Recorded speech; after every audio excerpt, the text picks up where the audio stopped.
From the New York Times, it's The Headlines. I'm Tracy Mumford. Today's Monday, June 1st. Here's what we're covering.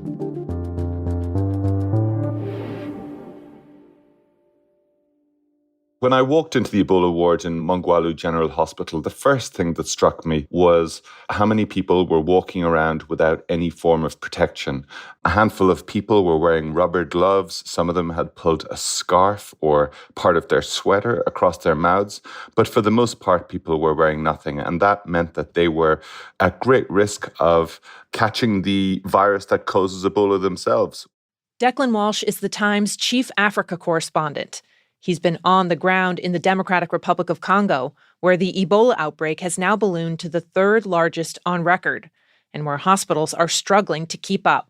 In that small ward that we visited, we found a 5-year-old boy who had just come in the night before with incessant bleeding from his nose. He was lying on the bed with a tissue stuffed into his nose to staunch the bleeding, with his dad watching over him.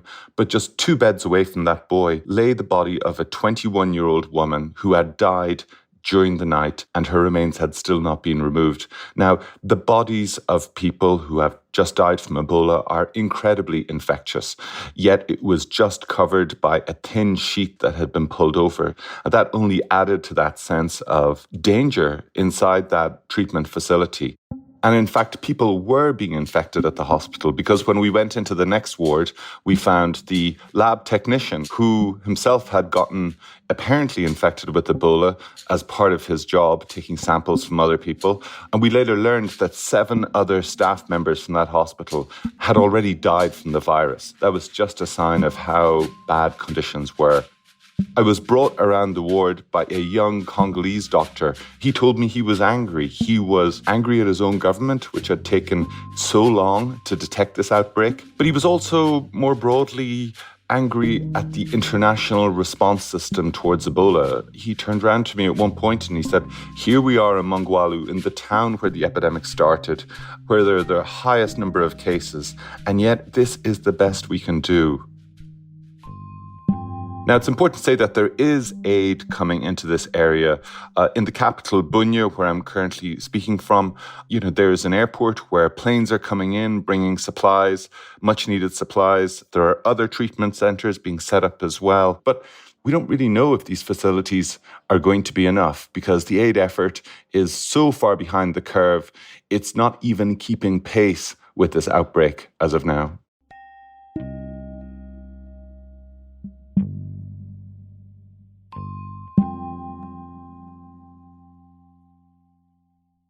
At a federal court in Virginia, a judge has blocked the government from launching President Trump's controversial $1.8 billion fund. The pot of money is intended to pay people the administration claims were harmed by the government. But as soon as it was announced, critics blasted it as a slush fund for Trump's allies and warned that it could be used to give payouts to January 6th rioters, among others. The judge said that for now, no money can be dispersed, at least until she holds a hearing later this month about one of several lawsuits challenging the fund. The head of a legal nonprofit involved in the case celebrated the temporary pause, saying, quote, "No administration has the authority to spend public money through a political rewards program that Congress never authorized." The fund was announced last month as part of a remarkable deal Trump struck to end a case he had filed against the federal government. Trump had sued the IRS over a leak of his tax returns, but then abruptly dropped the case as the Justice Department announced the $1.8 billion fund and a provision giving Trump and his family immunity from any ongoing tax audits. Now, though, the judge overseeing the tax return suit has ordered that case reopened, saying she wants to investigate what she called grievous allegations that the hasty deal was premised on deception. She said she wanted to look into whether Trump had effectively settled with his own government out of court to, quote, avoid judicial scrutiny.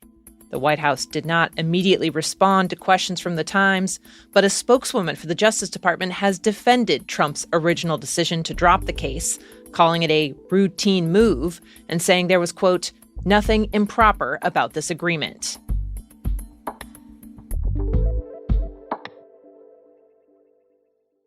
Now, a few quick updates on the war in Iran. First, The U.S. military says it's hit more targets inside Iran, the latest in a series of attacks over the past week. In a statement, U.S. Central Command described the strikes as self-defense and said it was responding to aggressive Iranian actions, including the downing of an American military drone. Shortly after the U.S. announcement, Iran's Revolutionary Guards Corps said it had also carried out strikes, targeting a base used by U.S. forces. The fresh exchange comes even as negotiations to end the war are ongoing. On Friday, Trump met with his top aides in the Situation Room for 2 hours to discuss the peace talks. And officials say the president has now sent Iran a new set of terms for a potential framework to stop the conflict. And in the Strait of Hormuz, the Times has learned that the U.S. military has been quietly guiding some ships through the waterway. According to an American official, the U.S. has coordinated the passage of about 70 commercial ships into and out of the strait in the past 3 weeks. That has allowed some ships which can't or don't want to get Iranian permission or pay an Iranian toll to move through the area. Still, Iran continues to exert significant control over the strait. Before the war, more than 100 ships a day passed through the waterway.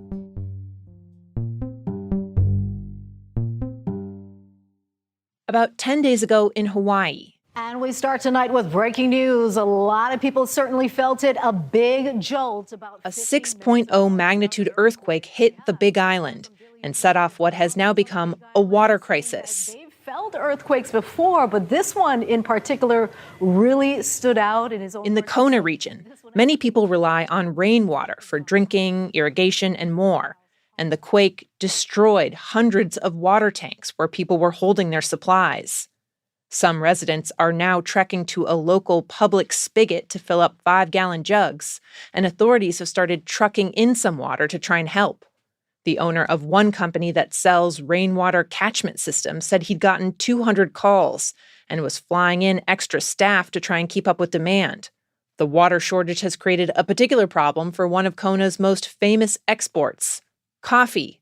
It's some of the most coveted coffee in the world, but with no easy way to water the crop right now, many of the small family-run farms there are struggling.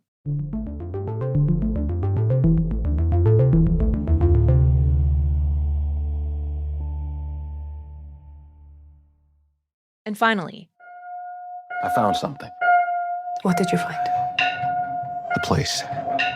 The horror movie Backrooms pulled in an astonishing $82 million at the North American box office this weekend.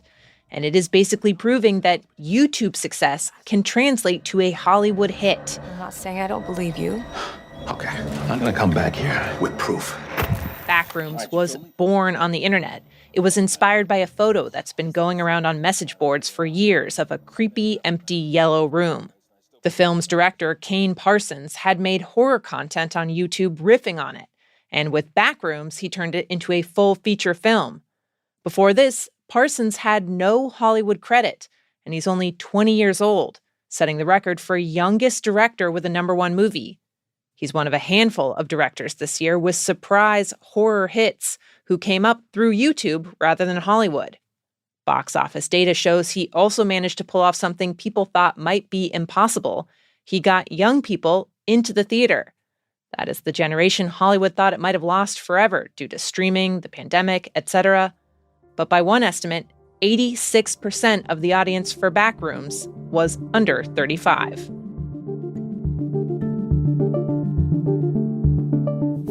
Those are the headlines.